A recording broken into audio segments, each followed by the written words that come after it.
اور میں آج ڈنکے کی چوٹ کہہ رہا ہوں، آج سے نہیں 40 برس سے کہہ رہا ہوں کہ قادیانی، خواہ وہ قادیانی تھا یا ربوائی ہے یا لاہوری ہے، جو بھی کسی درجے میں، نبی تو دور کی بات ہے، مجدد دور کی بات ہے، مسیح موعود دور کی بات ہے، اگر وہ غلام احمد قادیانی کو مسلمان بھی مانتا ہے تو وہ دائرہ اسلام سے خارج، اور یہ ہر نوع کا قادیانی جو ہے دائرہ اسلام سے خارج ہے، اس میں کسی شک و شبے کی گنجائش نہیں ہے۔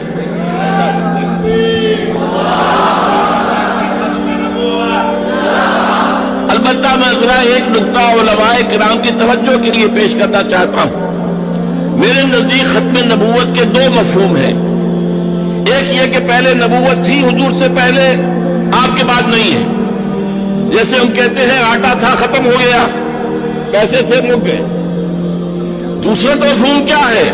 اسکول کا طالب علم کہتا ہے میں نے اپنا کام پورا کر لیا، میں نے اپنا کام ختم کر لیا، کام پورا کر لیا۔ ختم نبوت کا دوسرا مفہوم، نبوت اور رسالت کی تکمیل ہوئی ہے محمد رسول اللہ صلی اللہ علیہ وسلم پر۔ محض ختم نبوت میں فضیلت کا پہلو نہیں ہے، فضیلت کا پہلو ہے تکمیل نبوت، تکمیل رسالت۔ اس موضوع پر میری بعض قادیانی نوجوانوں سے گفتگو ہوئی، میں نے ان کے سامنے ایک دلیل رکھی، کیونکہ غلام احمد قادیانی نے جو گمراہی شروع کی تھی، پہلی بات اس نے یہ کہی تھی کہ وہی تو رحمت ہے، وہی بند کیسے ہو سکتی ہے، اور یہ کہ سلسلہ جاری ہے۔ اس سے آگے اس نے اپنے جو ہے دعوے شروع کیے۔ میں نے اس سے کہا دیکھو مجھے بتاؤ کیا قرآن میں ہدایت مکمل ہو گئی ہے یا نہیں؟ کہنے ہو گئی۔ میں نے کہا دوسرا سوال، کیا قرآن محفوظ ہے یا نہیں؟ کیا محفوظ ہے؟ میں نے کہا پھر بتاؤ منطقی دلیل کیا ہے، پھر وہی کی ضرورت کیا ہے؟ ہدایت مکمل ہو گئی، الہدا آ چکی۔ یہی وجہ ہے کہ تورات میں بھی اگرچہ ہدایت بھی تھی، قرآن کہتا ہے اِنَّا أَنزَلْنَا التَّوْرَاةَ فِيهَا هُدًى وَنُورٌ، اس کی حفاظت کا ذمہ اللہ نے کیوں نہیں لیا؟ اگر اللہ ذمہ لیتا کیا اس میں تحریف ہو سکتی تھی؟ کہ نہیں۔ اس کا ذمہ کیوں لیا؟ اس لیے کہ وہ تو ابھی انٹرم پیریڈ کے لیے ہدایات اللہ دے رہا تھا۔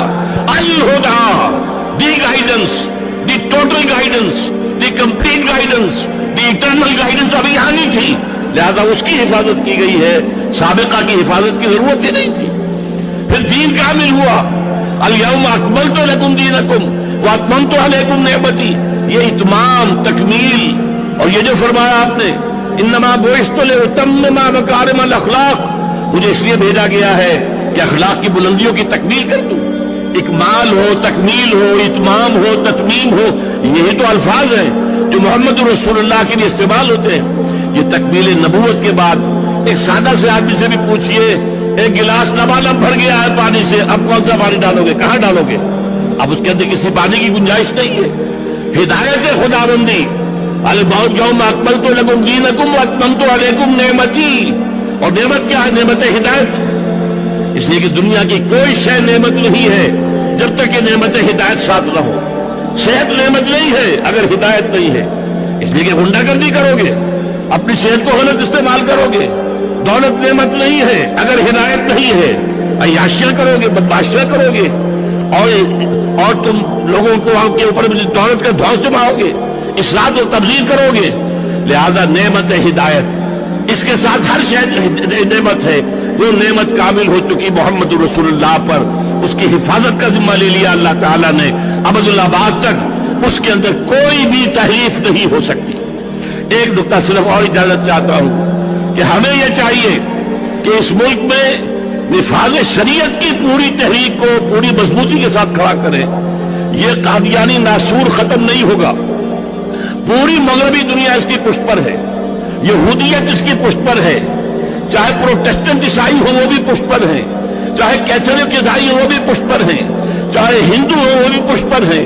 اس کا ناسور جو ہے ختم نہیں ہو سکتا جب تک کہ مرتد کی سزا نافذ نہ کی جائے، جب تک کہ مرتد کو قتل کرنے کی سزا نافذ نہیں کی جائے گی، یہ فتنہ پھیلتا جائے گا۔ آج بھی ہمارے ہاں پھیل رہا ہے، اندر ہی اندر دیمک کی طرح پھیل رہا ہے۔ لہذا ہمیں مطالبہ یہ کرنا چاہیے کہ شریعت کے مطابق جو مرتد کی سزا ہے وہ نافذ کی جائے، اسی سے در حقیقت سد باب ہو سکے گا، اسی سے یہ فتنہ ختم ہوگا، اسی سے سرکوبی ہوگی۔ آخر میں آپ سے صدا کرتا ہوں میرے حق میں دعا کریں. اب بڑھاپا بھی ہے, معذوریاں بھی ہیں, میں کھڑے ہو کر بات نہیں کر پایا ہوں, تو میرے لیے یہ کہ خاتمہ بالخیر کی دعا کریں. اللہ تعالیٰ صحیح عقائد کے اوپر برقرار رکھتے ہوئے اپنے حضور میں حاضری لگوا دے. اللہ تعالیٰ سے میں دعا کرتا ہوں اپنے لیے بھی اور آپ سب حضرات کے لیے بھی. اقول قولی ھذا واستغفر اللہ لی ولکم ولسائر المسلمین والمسلمات. جزاکم اللہ خیرا.